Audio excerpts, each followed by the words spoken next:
पानी पीटीआई और बुशरा बीबी निकाह केस में बरी, सजा के खिलाफ अपीलें मंजूर। ट्रायल कोर्ट का फैसला कलअदम करार दे दिया गया। सेशन कोर्ट ने रिहा करने का हुक्म भी दे दिया।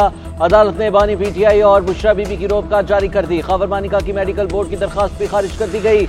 एडिशनल सेशन जज अफजल मजोका ने 28 सफात पर मुश्तमिल तहरीरी फैसला जारी कर दिया। ट्रायल कोर्ट ने बानी पीटीआई और बुशरा बीबी को 7 साल कैद और 5 लाख रुपए जुर्माने का फैसला सुनाया था।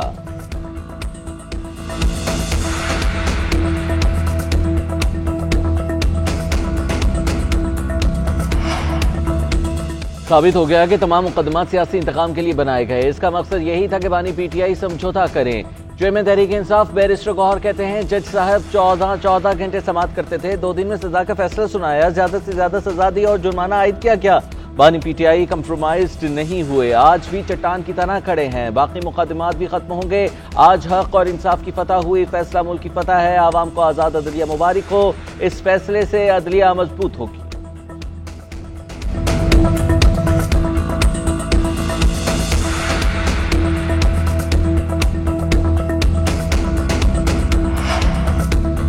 इसी फैसले की तवक्को थी, यही होना चाहिए था। इंसाफ के तकाजे पूरे हुए। इस केस में जान थी, ना कोई लीगल हैसियत। बेहुदा मुकदमा कायम किया गया था, कानून की बालादस्ती हुई। बैरिस्टर अली जफर का सेशन कोर्ट के फैसले का खैर मकदम। कहते हैं, जितनी मुश्किलात थी वो आहिस्ता आहिस्ता खत्म होती जा रही हैं।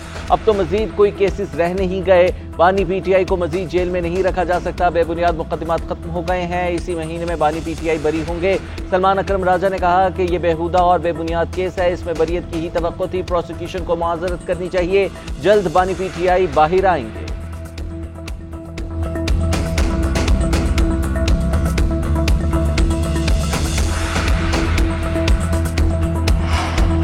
सुप्रीम कोर्ट के फैसले पर हुकूमती मुशावरत शुरू। वजीर आजम शहबाज शरीफ और सदर मुमलिकत आसिफ अली जरदारी का राबिता। वजीर आजम ने सदर को पार्टी और हुकूमती नुक्ता नजर से आगाह किया। सदर का दोनों जमातों के आईनी और कानूनी माहिरीन को मिल बैठने का मशवरा। वजीर आजम शहबाज शरीफ की ज़ेर सदारत मुशावरती इजलास। सुप्रीम कोर्ट के फैसले के बाद पैदा होने वाली सूरत हाल पर गौर। वज़ीर कानून और अटॉर्नी जनरल की सुप्रीम कोर्ट के फैसले से मुतालिक ब्रीफिंग। नजरसानी अपील पर भी मुशावरत की गई। इजलास से कबल अटॉर्नी जनरल ने मीडिया से गुफ्तगू करते हुए कहा कि नजरसानी में जाना है तो फैसला बहुत सोच समझ कर करना हो।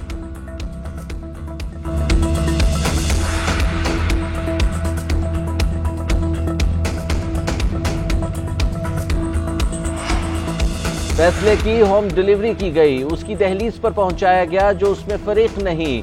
जाती राय है कि कल का फैसला आईनी नहीं सियासी है।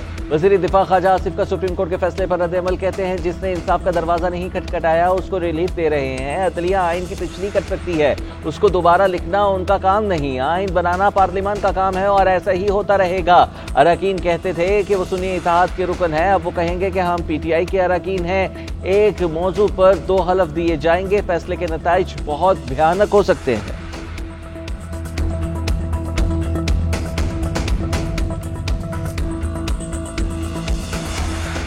बानी पीटीआई ने सुप्रीम कोर्ट का फैसला सच की फतह करार दे दिया। कमरा अदालत में सहाफियों से गुफ्तगू करते हुए कहा कि सुप्रीम कोर्ट के जजेस रूल ऑफ लॉ के लिए खड़े हो गए।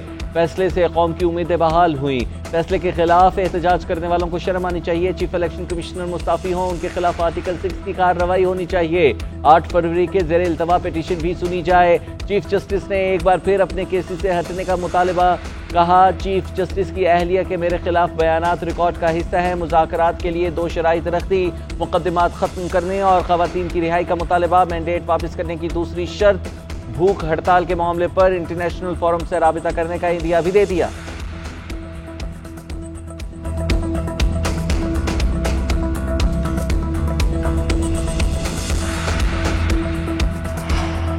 £190 मिलियन केस में साबिक वजीर ममलिकत जुबैदा जलाल और आजम खान के बयानात रिकॉर्ड। जुबैदा जलाल ने मौक़िफ़ इख्तियार किया कि शहजाद अकबर ने बंद लिफाफा पेश किया। एडिशनल एजेंडे के तौर पर मामले सामने रखा गया। जोर दिया गया कि मामला हसास है, फौरी तौर पर मंजूर किया जाए। जुबैदा जलाल के बयान के दौरान बानी पीटीआई और वकला का नायब प्रोसिक्यूटर की मुदाखलत पर एतराज। वकला ने कहा कि सरदार मुजफ्फर गवाह को लुक़मे क्यों दे रहे हैं। डेप्यूटी प्रोसिक्यूटर ने जवाब दिया कि जिरह आपका हक है, मैं सिर्फ रहनुमाई कर रहा हूँ। वकला सफाई के एतराज के साथ जुबैदा जलाल का बयान तहरीरी तौर पर रिकॉर्ड कर लिया गया। समाअत 20 जुलाई तक मुलतवी कर दी गई।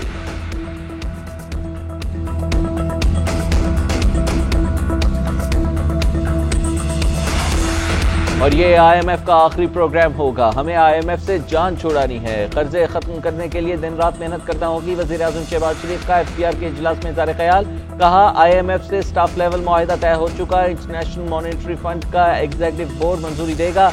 टैक्स का ऐसा निज़ाम वज़ा किया जाए जिससे कमजोरियां दूर हो सकें। तनख्वाहदार और आम आदमी पर टैक्स लगाने से मुल्क कभी तरक्की नहीं करेगा, इनफरादी और इज्तिमाई काविशों से ही मुल्क तरक्की की जानिब गामजन होगा। पाकिस्तान को अजीम और काबिल एहतराम बनाएंगे।